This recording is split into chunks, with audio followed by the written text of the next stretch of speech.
This will be difficult for me, just because of the stroke.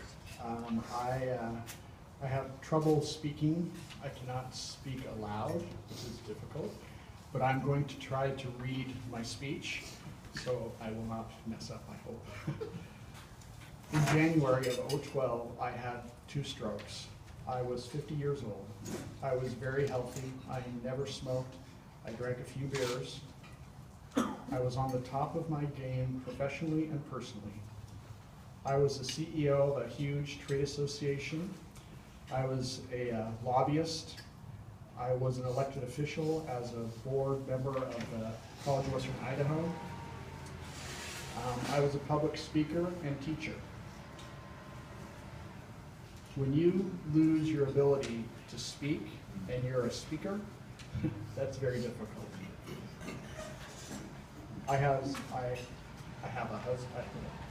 I had a, see, this is what happened. I was a husband, and I had a son who was 6 years old. I always thought that old people had strokes, not like me. My second stroke was massive. 20% of my brain is dead. I didn't know my name. I didn't understand what the alphabet was. I didn't know my son's name. I knew who my wife was, but I didn't know what her name was. I knew who my brothers were, my parents, but I could not even say what their names were. I lost all communication at all. Also, my right arm was paralyzed for a while. I have vision loss. My right peripheral vision is gone. So I can drive, but just be careful.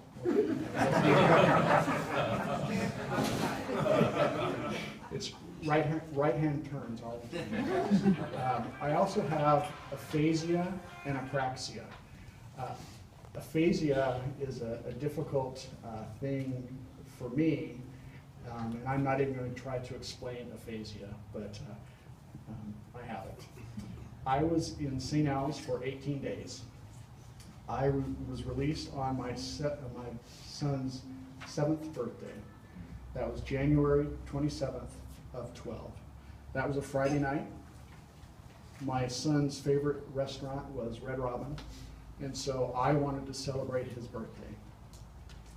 So when you go to Red Robin on a Friday night, the noise, the sound, I mean, it was just so busy.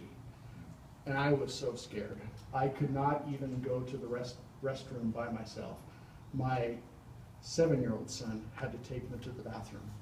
And that was very devastating for me to just lose everything and to have your son help you go to the bathroom.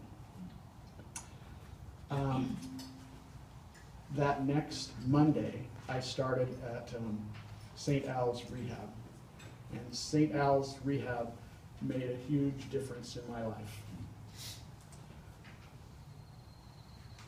I had at least 10 months of therapy, physical, speech, occupational.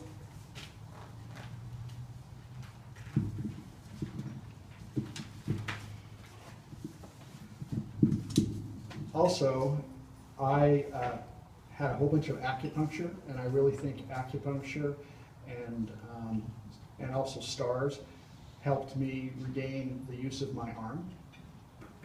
I had massage therapy, and then I did a whole bunch of vision therapy. There's 2 eye doctors in Idaho that deal with vision and strokes, and so I had at least almost 2 years of vision therapy to help me read again. So I can read, not like I used to, but at least I can read. So I'm reading this. I've had about 400 hours of therapy so far. I also had 2 seizures. And so I take a lot of medications, anti-seizure medications. I tried to go back to work.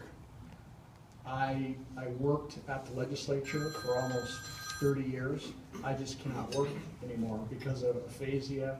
I have headaches, so when I do this presentation, when I drive home, very carefully, I'm just gonna have to lay down because it's stressful for me because I get headaches. I cannot do math at all. So I can't do my son's math homework, which is difficult for me. So I can read financials. So I can read the College of Western Idaho financials, but I cannot calculate it. And I cannot ask questions about, how about this light item? So I understand it, but I cannot express it because of the aphasia. In my mind, I call it my invisible brain scars. People think that I'm just fine, but I'm not. But I'm still here.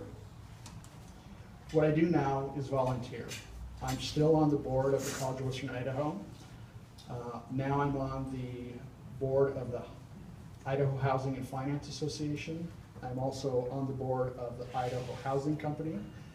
I'm on the College of Western Idaho Foundation Board. And one thing that I'm very proud of is being a part of the American Heart and Stroke Association board now. Now, the last thing I do is I chair an aphasia group, St. Luke's, and so I chair that every Wednesday. I guess my message today is I really wanted to die. I thought my life was over. In the hospital, several people came to me and said, your life is not over. And where? You. Steve visited me in the hospital when I couldn't even communicate. And he said, you have a lot of life and you have a lot of hope. So that's what I do now. I try to give people some hope, and I just like to contribute, and so thank you. Does anybody have any questions?